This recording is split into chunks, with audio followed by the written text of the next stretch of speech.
கர்த்தராகிய இயேசு கிறிஸ்துவின் நாமத்தினாலே நான் உங்களை வாழ்த்துகிறேன்.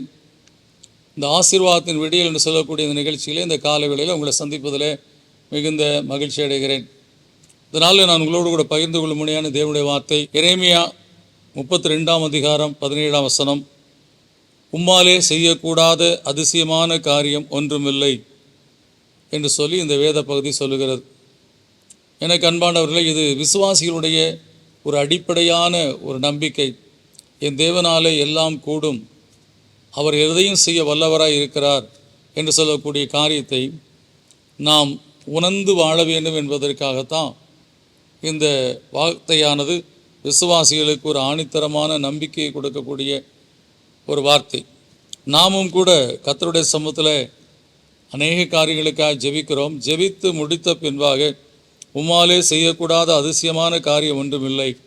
நாம் ஒருவேளை அவரிடத்தில் கேட்ட காரியங்கள் பெரிதானவைகளாக இருக்கலாம், நம்முடைய தகுதிக்கு அப்பாற்பட்ட காரியங்களாக இருக்கலாம், ஒருவேளை நம்மாலே கூடாத காரியங்களாக இருக்கலாம். ஆனால் அந்த காரியங்களை கர்த்தருடைய சமூகத்தில் கேட்ட பின்பாக மறுபடியும் உள்ளத்திலே ஒரு அவிசுவாசமான நினைவுகளோடு வாழாதபடி, உம்மாலே செய்யக்கூடாத அதிசயமான காரியம் ஒன்றுமில்லை, நான் இப்பொழுது கேட்ட எந்த காரியமும் உம்முடைய வல்லமைக்கு அப்பாற்பட்டது கிடையாது, உம்முடைய அதிசயம் செய்கிற சக்திக்கு அப்பாற்பட்ட காரியம் கிடையாது, உம்மாலே எல்லாம் கூடும் கர்த்தாவே என்று சொல்லி நாம் விசுவாசிக்கக்கூடிய அந்த விசுவாசத்தில் நாம் நிலைத்திருக்க வேண்டும். எனவே தான் இங்கே தேவனுடைய சமூகத்தில் உம்மாலே செய்யக்கூடாத அதிசயமான காரியம் ஒன்றுமில்லை. You can do anything in my life.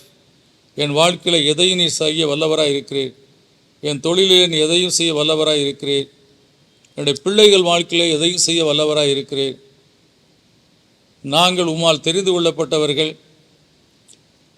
நாங்கள் உம்முடைய நாமத்தை அறிந்தவர்கள், இயேசுவின் இரத்தத்தினாலே கழுவப்பட்டவர்கள், பாவமன்னிப்பின் நிச்சயத்தை பெற்றவர்கள், கர்த்தருடைய நாமத்தை அறிக்கை செய்து மூழ்கி ஞானஸ்தானம் எடுத்து இந்த உலகத்துக்கு நாங்கள் மரித்து உமக்காய் வாழும்படியான வாழ்க்கையில் இருக்கக்கூடிய மக்கள்.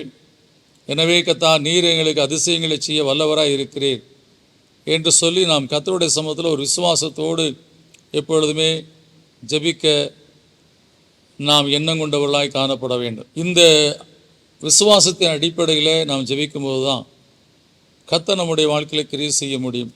தகுதி இல்லை என்று சொல்லக்கூடிய காரியங்கள் நம்முடைய வாழ்க்கையில் காணப்படக்கூடாது.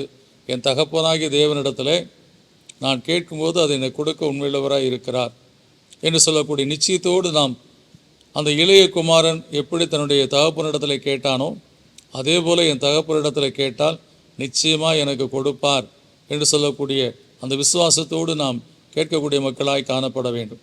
எனவே இந்த கால வேளையில் தேவ சமூகத்தில் அநேக காரியங்களை குறித்து நீங்கள் இது என் வாழ்க்கையில் வேண்டும், இது என்னுடைய தேவையாக இருக்கிறது, இது என்னுடைய அவசியமாக இருக்கிறது, இந்த ஆசீர்வாதத்தை நாங்கள் பெற்றுக்கொள்ள வேண்டும், என் குடும்பத்துக்கு இது தேவையான ஒரு காரியம் என்று சொல்லக்கூடிய காரியத்தில் நீங்கள் எதிர்பார்ப்போடு கூட ஜெபித்து கொண்டிருக்கலாம்.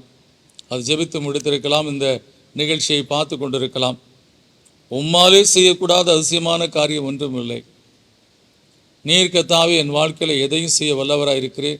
நாங்கள் ஜெபித்து முடித்திருக்கிற இந்த காரியம் எல்லாவற்றையும் விசுவாசத்தோடு உம்முடைய பாதபடியில் சமர்ப்பித்திருக்கிறோம். நிச்சயமாக நாங்கள் பெற்றுக்கொண்டோம் என்று சொல்லக்கூடிய நிச்சயத்திலையும் துதிக்கிறோம், சோத்திருக்கிறோம் கர்த்தாவே என்று சொல்லி நாம் எதிர்பார்ப்போடு எப்பொழுதும் காணப்பட வேண்டும்.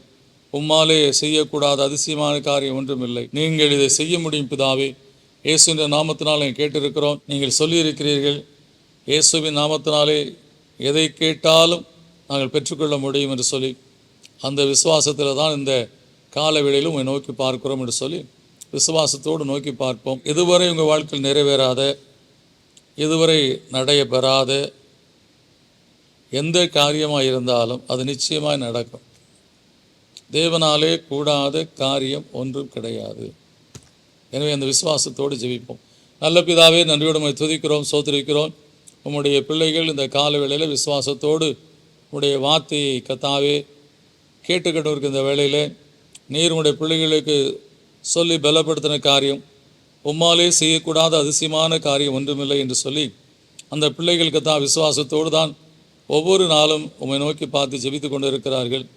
ஒருவேளை நாட்கள் கடந்து போயிருக்கலாம், காலங்கள் கடந்து போயிருக்கலாம். ஆனால் உம்மாலே முடியும் என்று சொல்லக்கூடிய அந்த எண்ணங்கள் இன்னும் அவருடைய விசுவாச வாழ்க்கை விட்டு கடந்து போகவில்லை.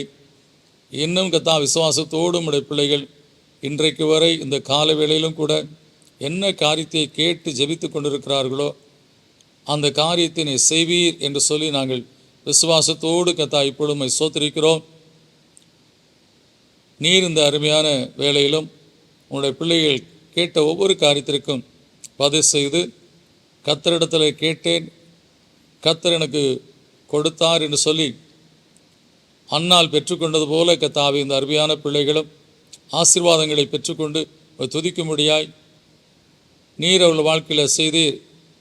இது தேவனால் கொடுக்கப்பட்ட அல்லது தேவனால் செய்யப்பட்ட அதிசயமான காரியம் என்று சொல்லி இந்த பிள்ளைகளுமை போற்றும்படியாய் துதிக்கும்படியாய் இந்த காலவெளியில் அவருடைய ஜெபத்தை கேட்டு அதிசயங்களை செய்தலும் பிதாவே, இயேசுவின் நாமத்தில் கேட்க நல்ல பிதாவே, ஆமென். நீங்கள் விசுவாசத்தோடு இடைவிடாமல் இவ்வளவு நாட்கள் கர்த்தரை நம்பி அவருடைய சமூகத்தை நோக்கி பார்த்து ஜெபிக்கிற ஜெபங்கள் ஒரு நாளும் உங்கள் வாழ்க்கையில் ஏமாற்றத்தை கொண்டு வராது. நிச்சயமாய் கர்த்தர் உங்கள் வாழ்க்கையில் நீங்கள் வேண்டிக் கொண்டதை உங்களுக்கு அருளுகிற தேவன், யாபேசுக்கு அருளின தேவன் உங்களுக்கு அருளி ஆசீர்வதிப்பார். God bless you.